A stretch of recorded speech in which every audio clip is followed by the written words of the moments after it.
Hey, Gen Max, I've got an exciting interview today. I have Mitch and J with me, and they are here in El Centenario, actually just down the street from my house. So it took me like 2 minutes to drive here.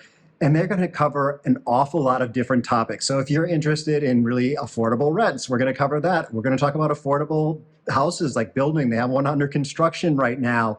We're going to talk about making the decision to retire before it's too late, not waiting till you're 65. And we're going to talk about the benefits of retiring early and being able to see family that you maybe wouldn't have been able to see if you had the pressure of work and just money pressures that have to do with living in the United States. So lots to cover in this video, but let's go ahead and meet Mitch and Jay.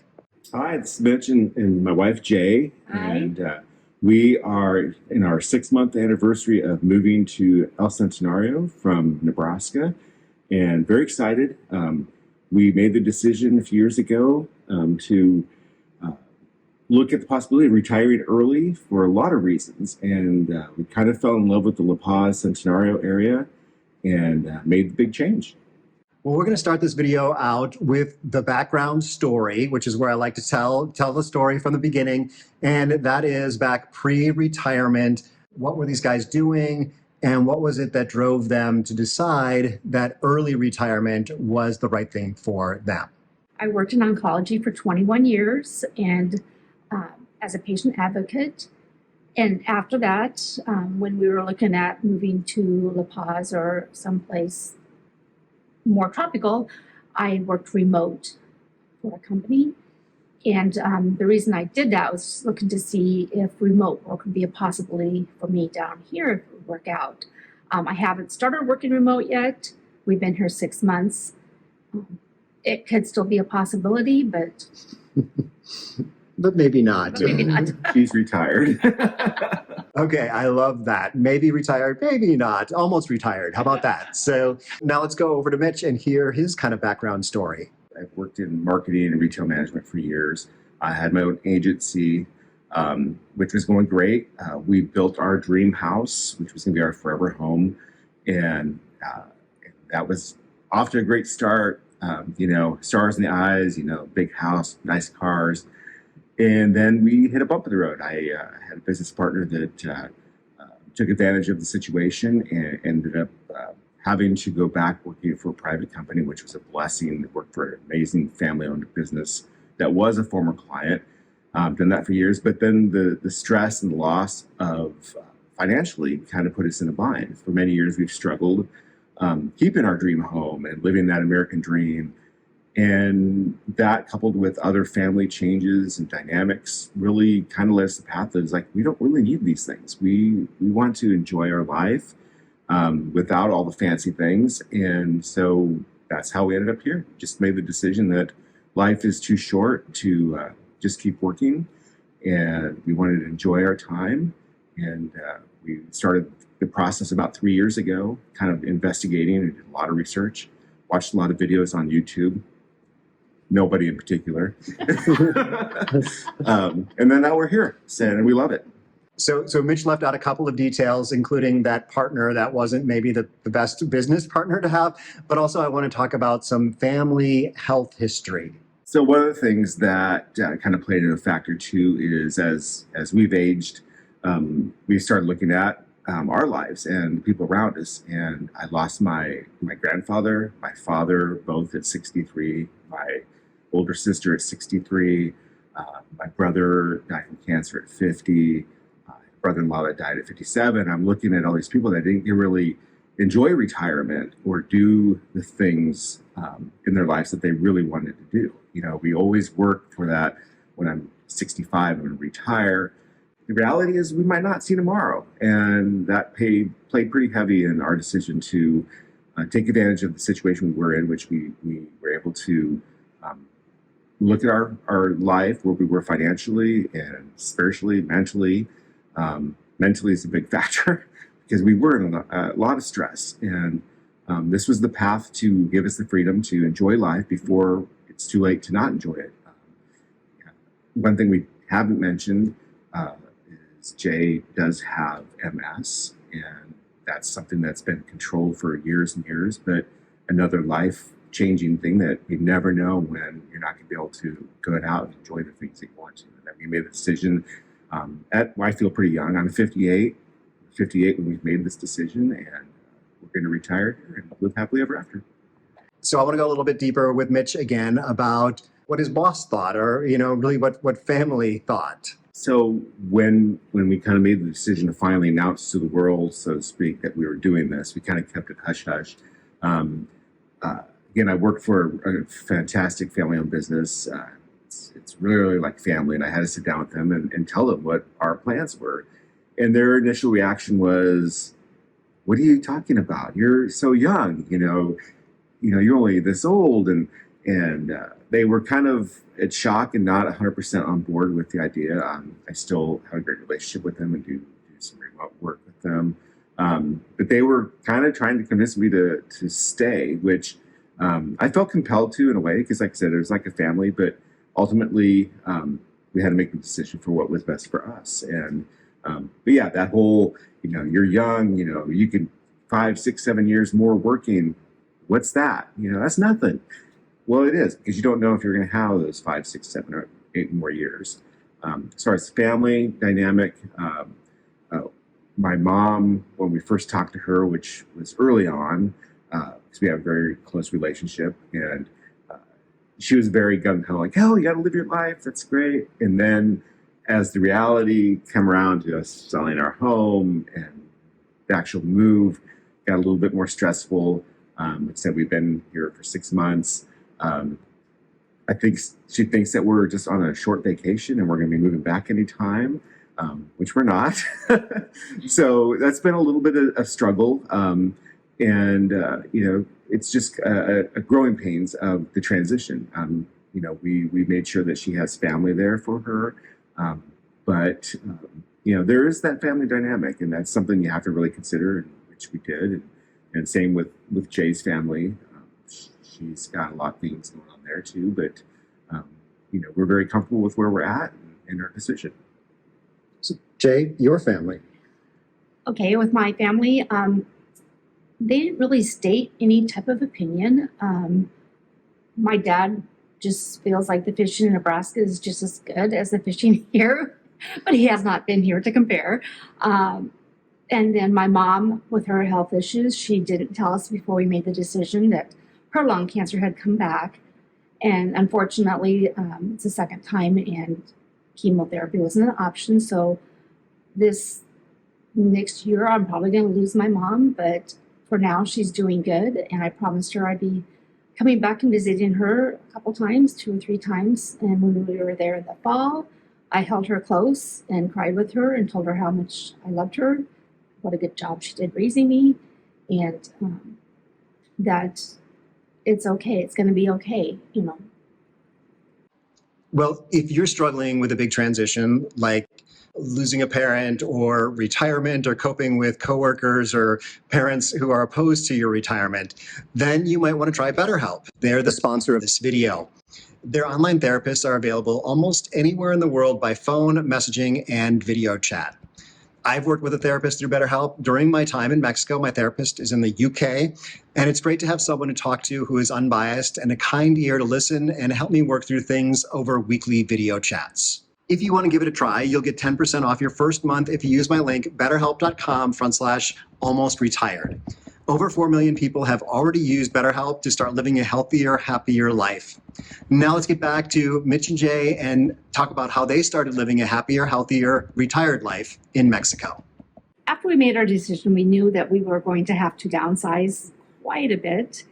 And it was a challenge, and it was scary, but it was something that needed to be done for many years.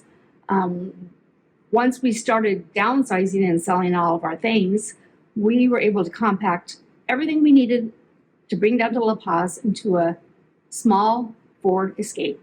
And we had a few fights along the way on what we were going to bring and not bring. I had donated so many clothes that I never wore, so many clothes that still had tags on them. And I'm glad I can donate things to give to somebody else that can use them. But I also feel a huge weight off my shoulders, not knowing that burden of someday when we have to clean out the house, because that's already done. And my kids don't have to worry about it either. So that transition was kind of life-changing, getting rid of all of the things. Absolutely. We had, like I mentioned earlier, we kind of built our forever home, and we filled it with a lot of things. And when you get to that point, like when we sold the house, we had to start cleaning out. I was just in shock and awe of how many things we collected that hadn't been out of the box or touched in years. And then it really puts in perspective of, we don't need all this stuff. So it was a cleansing experience. It was hard. It was hard to let some things go, but we were looking for the future and a streamlined, healthier, happier future here in La Paz, Centenario. Clutter-free. So it was exciting. And, we, like you said, she mentioned we packed everything we could into our little SUV, and that's what we came down here with. And, we'll rebuild as we're getting ready to build a new home here. So speaking of the new home, we are going to show you guys just down the street, I think, is the foundation-ish or the hole in the ground. So you'll get to see that, and we'll talk more about the price of building a home here.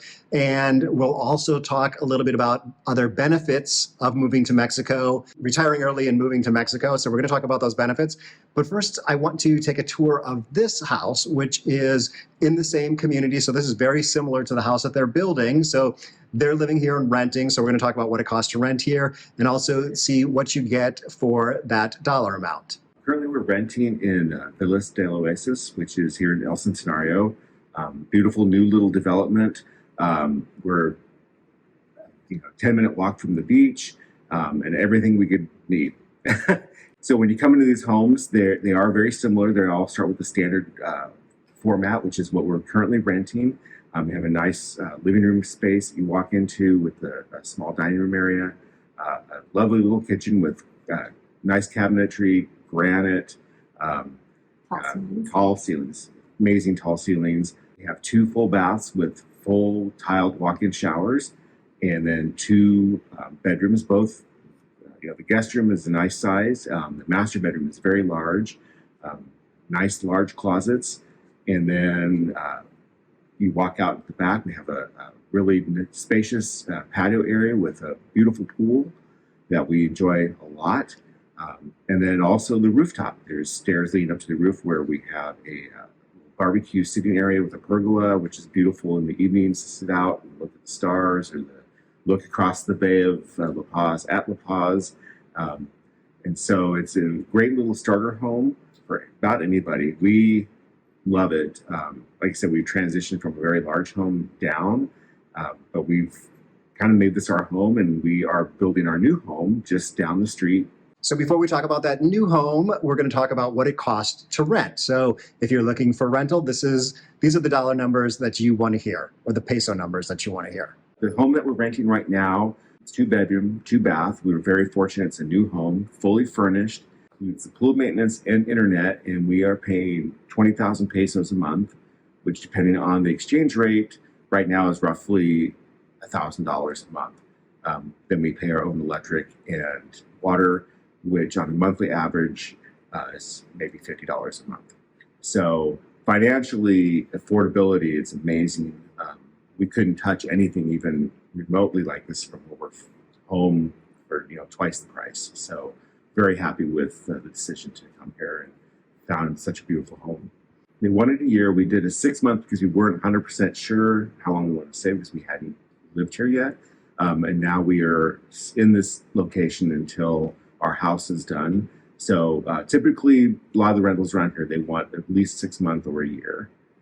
So yeah, when you're looking at rentals, you do have to look at whether or not they're willing to sign less than a year lease, and also if it comes furnished, because a lot of people think that, some people think that $1,000 is a lot, but then they forget that this is a landlord who's not signing an entire year lease where he or she can have the same tenant, continuously, which is a lot easier on a landlord, and also providing all that furniture. So you can get an unfurnished rental a lot less expensive, especially if you're willing to sign an annual lease. Another thing that people ask about is pets, and I know these guys have a dog, so let's talk about that when it comes to rentals with a pet. When we were making our decision to move, we knew we would eventually want to get a pet. After we got settled in, not much longer after, we were fortunate to find a dog that we rescued, and we were able to let that dog be here because our landlord allows pets. Do the landlords require a pet deposit? Yes, we were fortunate enough to rent from someone that does have a pet policy. We had to make a deposit for our dog to be with us. And I think, living in Centenario in this area, there are so many dogs. And I think everybody around here has a dog. So pets are very welcome. You do definitely want to check with your potential landlord on that policy. But typically you can have a pet with a deposit. We're very fortunate to rescue our little Momo. Okay, so that's wrapping up the rental portion of the video, but we're going to talk about all the benefits of retiring early and doing it in Mexico. A lot of the benefits, making this transition, not only the mental health benefit of not having the stress, financial stress, work stress, but the health benefit. It's more affordable to live in many ways, especially in the housing. Our food budget is probably comparable to what we were paying in the Midwest from where we're from, but the difference of the food that we're eating, the quality, and how we are eating is amazing. We would be paying so much more to eat all the fresh fruit and salads and vegetables and produce that are here than we would at home. So it is less expensive from that standpoint. I have a family history of high blood pressure. I've been on high blood pressure medicine for years. Since we've moved here, I've been able to kind of get off that and maintain a lower, more acceptable blood pressure level just from probably eating healthier, for one, and also the stress level of not being under so much stress from life. And we love it. Electricity, which I know has been a topic. A lot of people talk about how expensive it is, but for us, what we paid in the last 6 months combined is less than we pay in 1 month at home for our electric bill. So it is very affordable. One of the things that we were considering when we were making the decision to move was the time we would have allotted to us by not working. Whenever we have a daughter and 3 granddaughters that live in Australia, and that trip alone caused stress in the past with my work by being gone.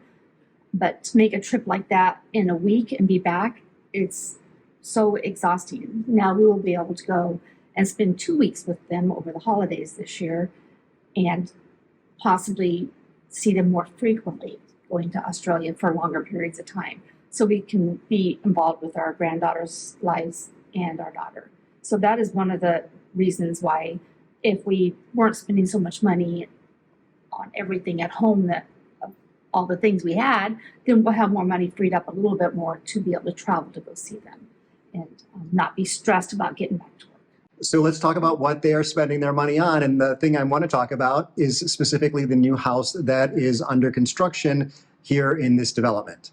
Some of our neighbors in this development have told us flat out that we're very fortunate to have been able to rent here first, because these homes weren't built when they decided to build here. So they didn't know all of the options or all of the abilities to change things. So a lot of the things that we're doing, and that's kind of where, when we came here, we didn't have an initial plan to build right away. We were going to rent for a few years because we didn't know where we were going to put our roots down.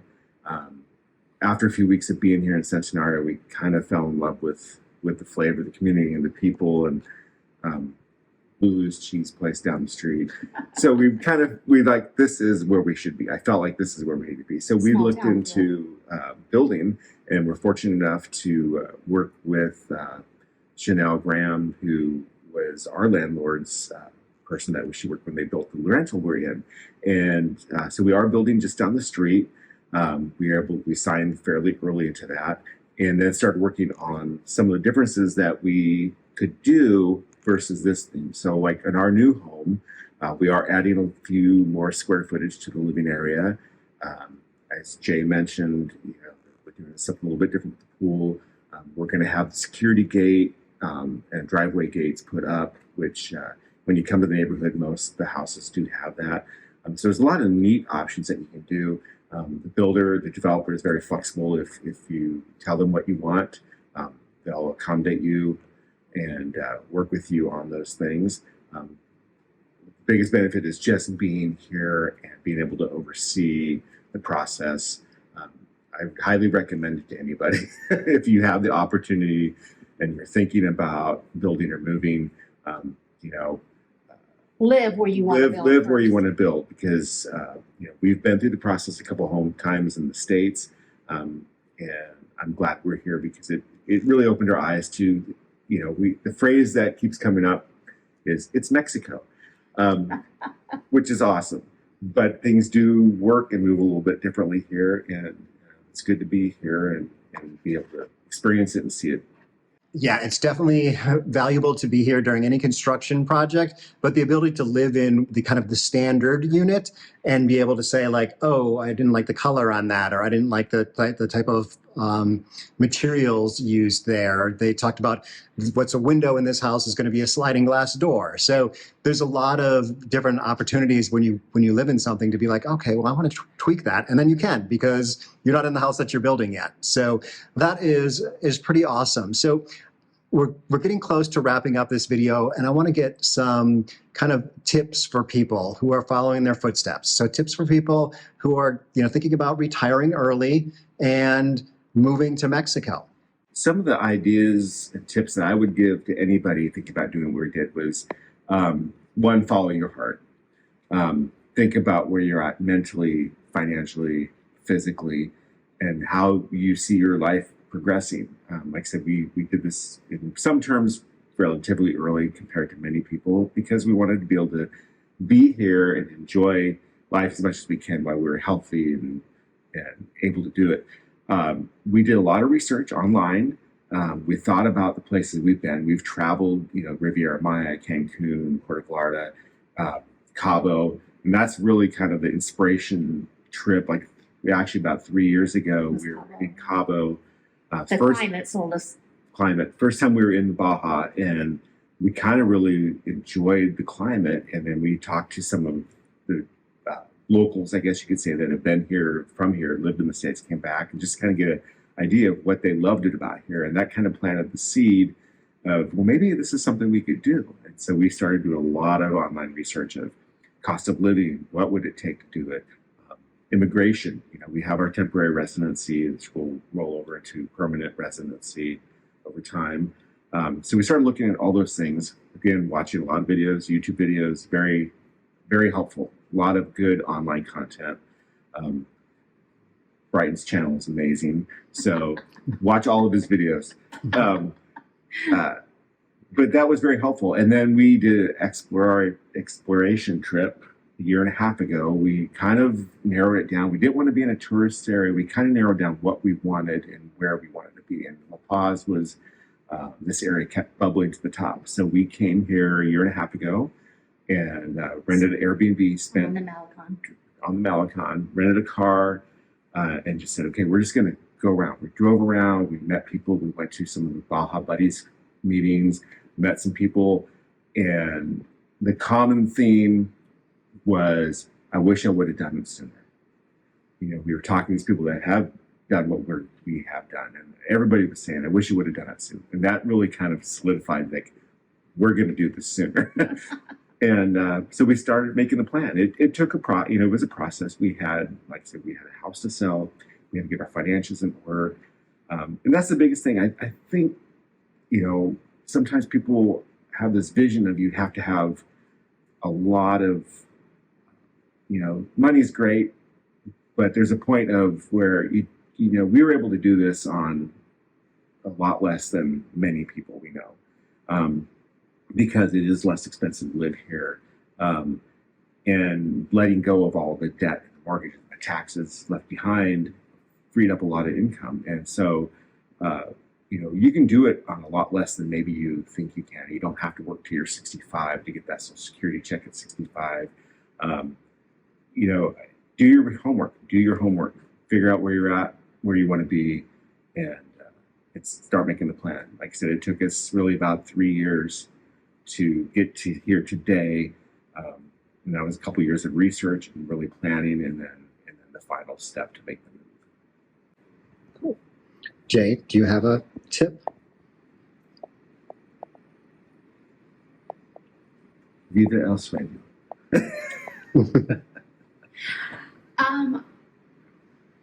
Patience.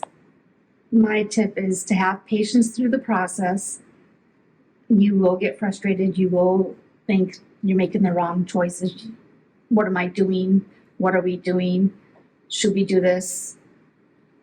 And even though you may have strong disagreements on the process of moving out and decisions being made, in the end, it will make your relationship stronger.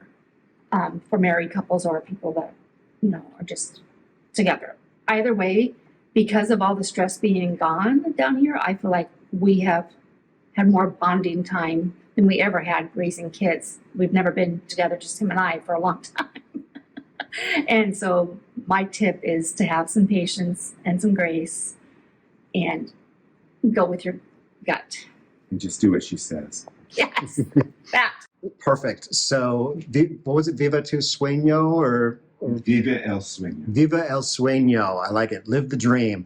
But before we wrap up the video, if you're still sticking around, this is the bonus. I mentioned in the beginning that we were going to talk about 2 different rentals and the price that it would cost for a different rental, because they did, when they were living, or when they were originally down on the Malecon, they looked at a place there and were about to sign a rental agreement there. So let's hear really quick about that place. Before we did end up signing the lease here in El Centenario, we were 11th hour on the eve of signing a rental agreement for a year down on the far end of Malecon. A newer place that had been redone, fully furnished, 2-bedroom, 2-bath, multi-story, a little bit smaller than we have here, and no pool. Cost was about 20,000 pesos a month. Didn't include internet and a few other things. And it was a choice. And then we ended up finding this place in Centenario, and it was the best decision we made. Having the pool in Mexico in June, July, August is not a non-negotiable. So we have a little bit more space. We have a pool. We have a rooftop. So there were benefits. We paid a little bit less rent, or about the same rent that we would have paid, but we have a lot more benefits. And as I mentioned, Kat and I live just down the street here. So we are also in El Centenario, and everything is kind of a give and take. When you live further out from the city, you are going to get a little more space, get that pool, things like that. But you don't have quite the amount of excitement and activity around you. I mean, there's a lot of great restaurants and bars out here, but for instance, last night was Spanglish night, and it's where people get together to speak both English and Spanish. And I was really planning on going, but then we were out here at a restaurant, Taco Tuesday, KM14, having a good time. And I was just like, oh, do I really want to drive the 25 minutes to go downtown? So we ended up doing more Taco Tuesday, and there was no Spanglish. But so everything is kind of a trade-off between where you want to be. And so that's one of the reasons that people really recommend staying somewhere first. I met a couple recently. They stayed downtown on the Malecon, and they are now staying out in El Centenario. It's just like doing a week of each to see which one is more their speed. So great idea to give it a test. But that is going to wrap up this video. I've got more videos up here, other interviews with other expats who are living the dream, and more videos down here too. That's just whatever YouTube thinks is perfect for you. Hasta luego.